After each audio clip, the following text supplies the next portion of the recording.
Tradiciones psicológicas como la psicodinámica, la adleriana y la estratégica ericksoniana consideran positivo el uso de técnicas narrativas en la terapia infantil. Hasta hace poco, la terapia cognitiva había ignorado el potencial de las narrativas en el trabajo con niños. Pero las historias pueden ser una buena forma de hacer modelado encubierto y, como subraya Lazarus, transmiten realidades psicológicas fundamentales. Las historias son sin duda el material que utilizan los niños.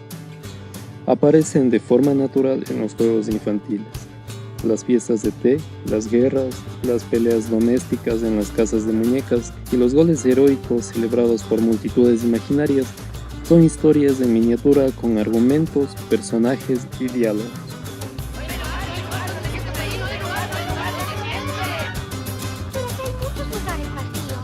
Pero no deben sentarse sin ser invitado. Claro, es falta de educación.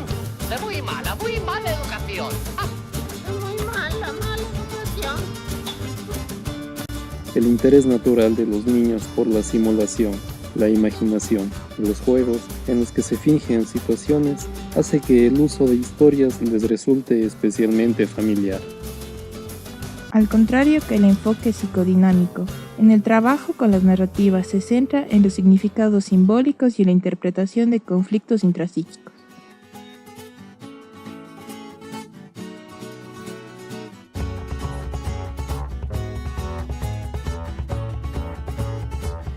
El enfoque cognitivo-conductual pone énfasis en la resolución de problemas, la percepción de las relaciones y la visión del entorno y las afirmaciones sobre sí mismos de los niños.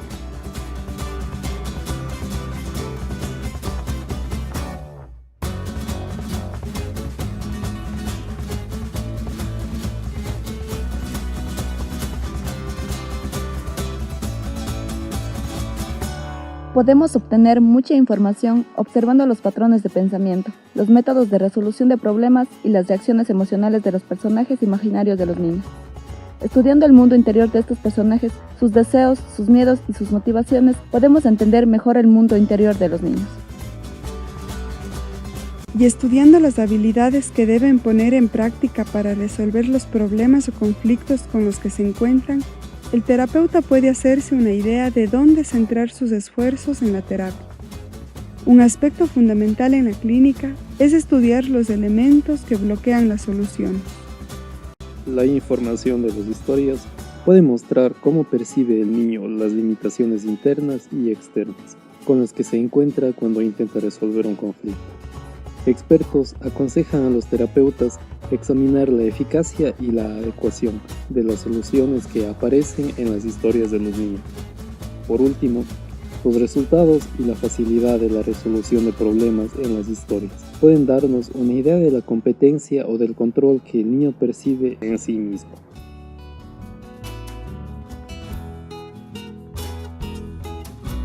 Solemos seguir el procedimiento establecido por Garner para trabajar con historias terapéuticas. El terapeuta anima al niño a contar una historia que no haya oído antes y grabarla en una cinta. Le dice que la historia debe tener un principio, un desarrollo y un final, y contener una lección o moraleja. Esta moraleja suele dirigir la atención del profesional hacia el tema más saliente psicológicamente. Cuando el niño termina, el terapeuta completa la historia con otra que él mismo inventa y en la que ofrece una respuesta de afrontamiento más adaptativa o una resolución más productiva. Garner hace algunas sugerencias para trabajar con niños que tienen dificultades para construir historias o que pierden el hilo de la narración. Recomienda hacer narraciones graduales. El terapeuta empieza la historia, se detiene y anima al niño a continuar el argumento. Cuando el niño empieza a titubear, el terapeuta recupera la historia y sigue desarrollándola, para volver a detenerse más adelante y dar paso otra vez al niño, y así sucesivamente. Lawson también ofrece algunas ideas para implicar a los niños en el proceso terapéutico, haciendo que las historias les resulten más atractivas. Anima a los terapeutas a hablar en un tono más bajo y con un ritmo más lento al habitual para captar la atención de los niños. y sugiere utilizar predicados senestésicos y auditivos cuando se cuenta la historia. Si incorporamos varias modalidades sensoriales, por ejemplo, el viento soplaba y silbaba por entre los árboles del bosque, podemos hacer que la historia sea más interesante para los niños. Puedes que regaban día y noche siguiendo los mapas en busca de los cofres.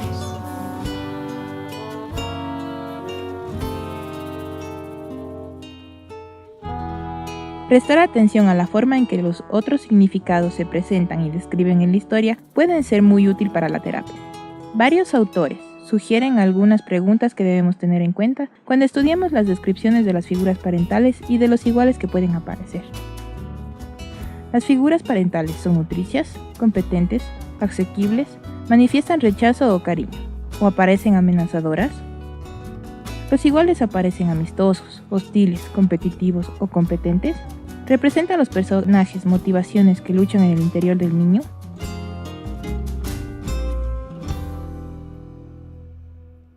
También puede ser muy revelador el clima emocional de la historia. Podemos preguntarnos, por ejemplo, si la historia tiene un tono hostil. La atmósfera es muy importante, ya que es un reflejo de la concepción del mundo que tiene el niño. Donde se desarrolla la historia es muy diferente que la acción tenga lugar en un desierto o en lo más profundo de la selva, a que tenga lugar en una ciudad muy poblada o en un bosque tropical. Os voy a contar la historia de la cebra Camila. Hay una serie de recomendaciones que pueden ser útiles para construir historias terapéuticas alternativas. Las historias que dan mejores resultados suelen rellenar los huecos en la ordenación temporal, fomentar la reatribución y corregir los errores en la atribución causal de los niños. Hay que procurar que el niño pueda identificarse con las conductas, cogniciones, emociones y motivaciones que aparecen en la historia del terapeuta, y que las capacidades de los personajes sean parecidas o pueden parecerse a las capacidades, habilidades y posibilidades del niño. Hay varias maneras de hacer que el niño se identifique más con los personajes de la historia. Recomendamos generar un conflicto paralelo al de la historia del niño, pero en el que los personajes superen o afronten con éxito sus dificultades. Si los niños se dan cuenta de que el problema de la historia del terapeuta encaja con su propio dilema, la historia tendrá un mayor impacto. El personaje principal de la historia del terapeuta debe ser una metáfora o un modelo encubierto del niño, y debemos escoger los personajes en función de las características del niño, del problema y de las circunstancias o el contexto en el que se encuentra. Por ejemplo, Davis descubrió que los niños que habían sido víctimas de malos tratos solían explicar historias de animales indefensos, como conejitos. En estos casos, las historias terapéuticas deberían presentar figuras paralelas, pero competentes que tuvieran alguna defensa natural. Por ejemplo, una tortuga podría ser un buen personaje porque tiene un caparazón que la protege. Las tortugas son personajes especialmente valiosos porque pueden escoger entre esconderse en su caparazón o salir fuera. Y además permiten introducir razonamientos flexibles porque raramente abandonan por completo sus caparazones. Nuestros favoritos son las ranas y los ratones. Las ranas dan una imagen de animales relativamente inertes que rara vez se aventuran más allá de su propia hoja de nenúfar. Por ello, son metáforas naturales para los niños inhibidos y temerosos. Además, su capacidad oculta para saltar de una hoja a otra puede transmitir la idea de que poseen recursos latentes. Los ratones, por su parte, también ofrecen múltiples posibilidades para las narrativas terapéuticas. Los niños se identifican fácilmente con los ratones, quizás porque son unos animales pequeños e indefensos. Eso les obliga a superar los momentos tortuosos de la vida haciendo uso de su ingenio. Podemos utilizar los ratones como modelos encubiertos para enseñar a los niños que la resolución exitosa de un conflicto no depende del tamaño ni de la fuerza.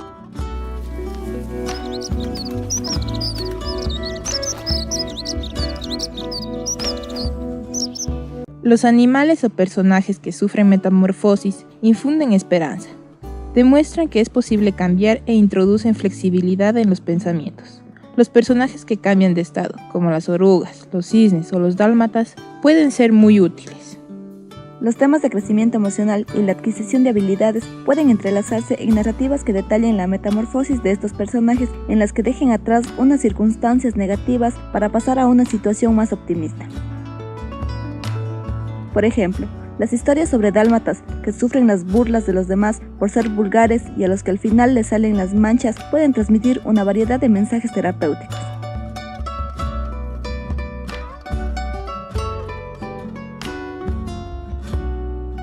Hacer un libro de historias donde se recojan las narraciones puede ser muy productivo. Kestenbaum sugirió utilizar libretas de hojas sueltas o carpetas con anillos para hacer libros de historias. Los niños pueden añadir historias nuevas cada semana. Esto permite revisarlas y proporciona una base tangible sobre la que ver los avances. Además, se puede añadir una sección en la que el terapeuta y el niño anoten lo que han aprendido de cada historia. González sostiene que las tareas para casa potencian su impacto si están basadas en alguna historia. Podemos invitar a los niños a experimentar con estrategias que aparezcan en las historias. Los pequeños pueden después registrar sus experiencias en la carpeta al lado de la historia correspondiente.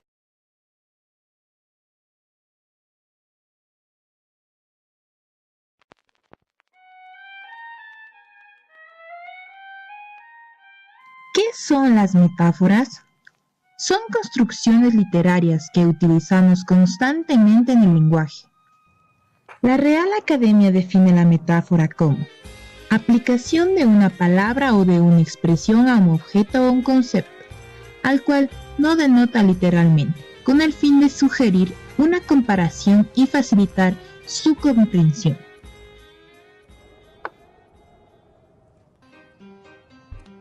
La metáfora terapéutica. La metáfora transmite al paciente una experiencia cercana, ajustada a su problema y le plantea una alternativa de solución del problema que está viviendo más de acuerdo con sus valores.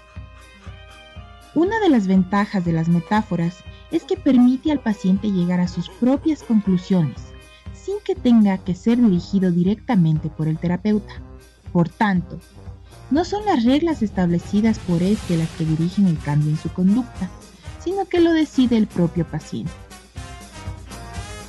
Hay que señalar que las metáforas y los cuentos se han utilizado durante todas las épocas para transmitir el conocimiento y para cambiar el comportamiento de las personas.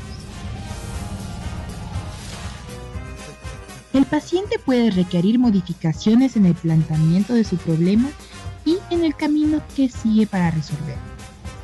Al emplear una metáfora, el terapeuta pone de relieve en qué consisten esos cambios sin decirlos literalmente, sino que lo hace a través de la sugerencia de una comparación con una experiencia vivida por el paciente. Así, una metáfora terapéutica presenta al paciente una experiencia conocida, o, mejor aún, vivida por él, que se asocia con el problema que presenta y ofrece una solución al mismo. Al escucharla, entenderla y revivirla, se produce un cambio en su conducta.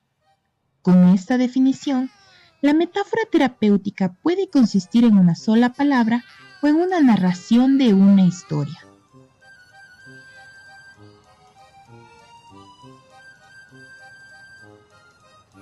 Las metáforas terapéuticamente eficaces.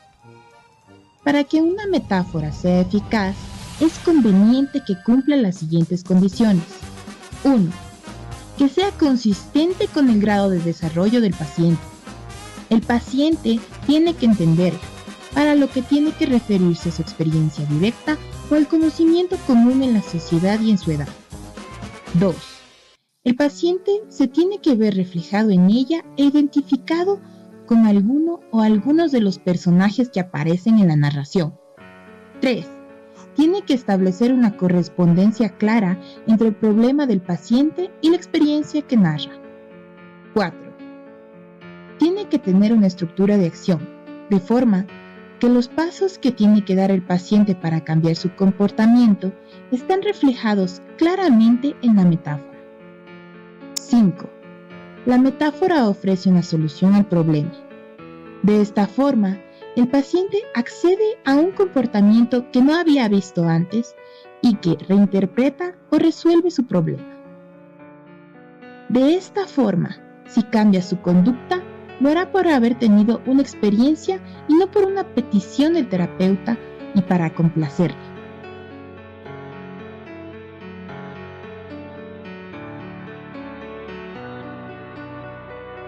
Las imágenes en las metáforas.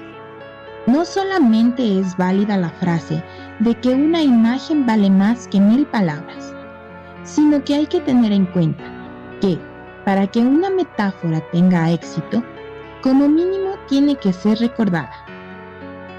Es en este punto en el que las buenas ilustraciones pueden jugar un papel fundamental, porque como dice Eduardo Punset, las últimas investigaciones aclaran que la imagen cuenta como instrumento de permanencia o duración de la memoria. Sin imagen es difícil que algo se asiente en la memoria a largo plazo.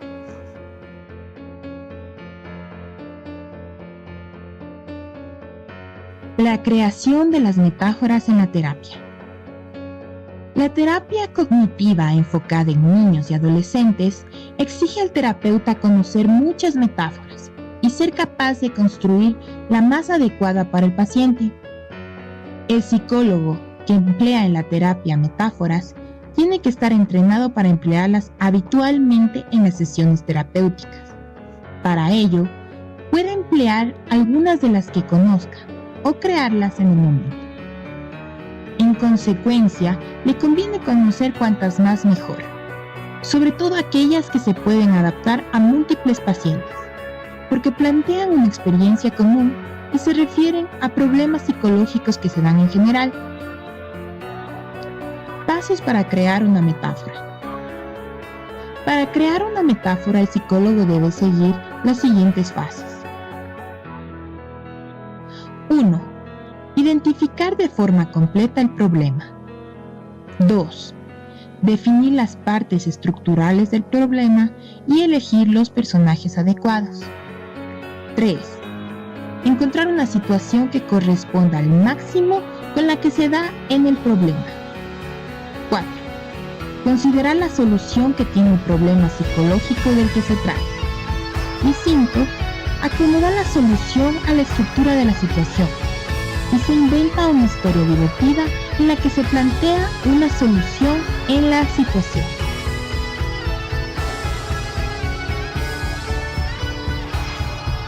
Efectos directos de la metáfora.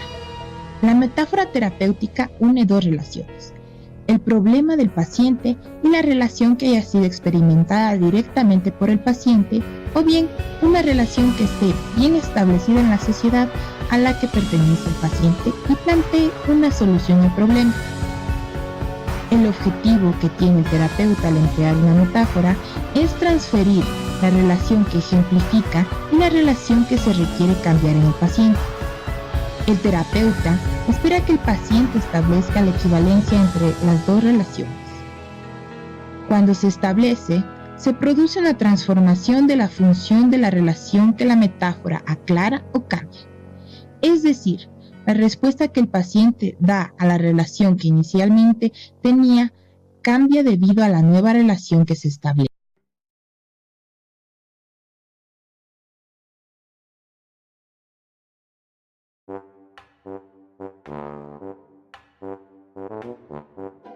Willy el tímido. Un cuento de Anthony Brown.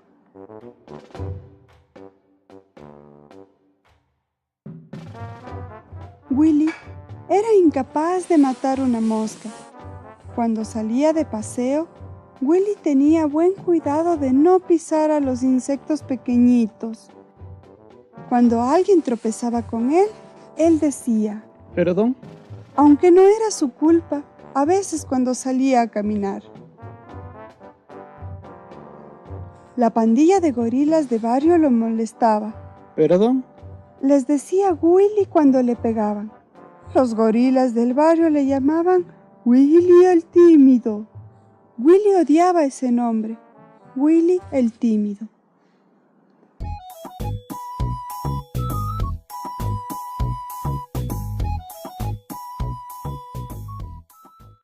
Una noche, cuando Willy leía sus historietas, encontró un anuncio que decía: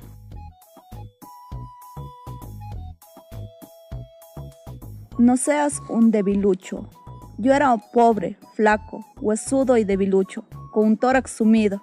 Ahora puedo dar órdenes a otros, mirarlos de arriba abajo, imponerme a todos, hablarles fuerte, levantar objetos pesados y hacerme respetar.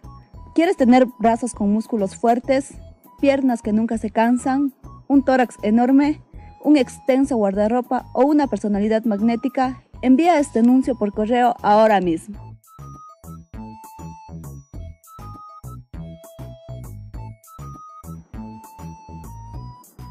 Esto es precisamente lo que yo necesito, pensó Willy, y envió el anuncio a la dirección señalada. Todas las mañanas salía corriendo a la puerta para encontrar al cartero. Ay, perdón, decía Willy cuando el cartero no le traía nada.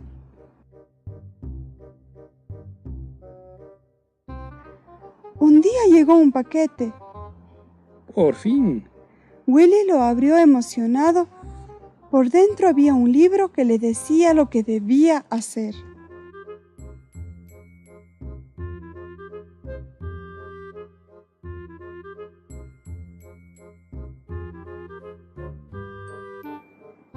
Primero, algunos ejercicios. Después a correr.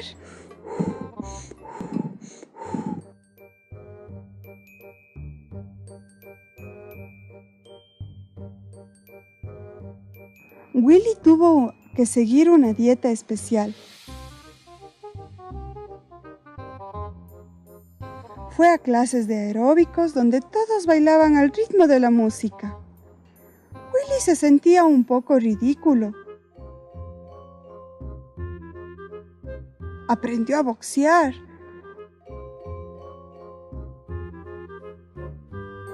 Fue a un club a desarrollar sus músculos.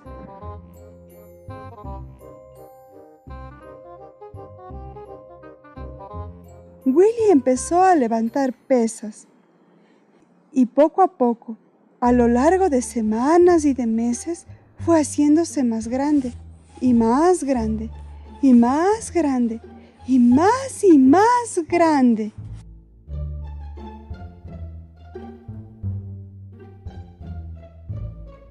Willy se miró en el espejo y quedó satisfecho con lo que vio.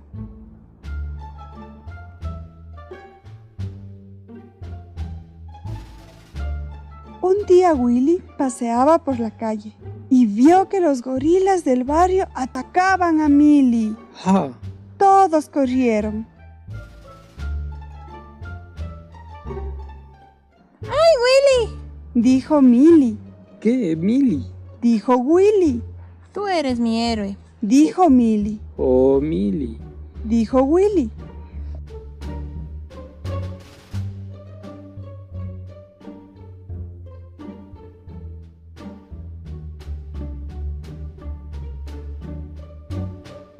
Willy estaba muy orgulloso.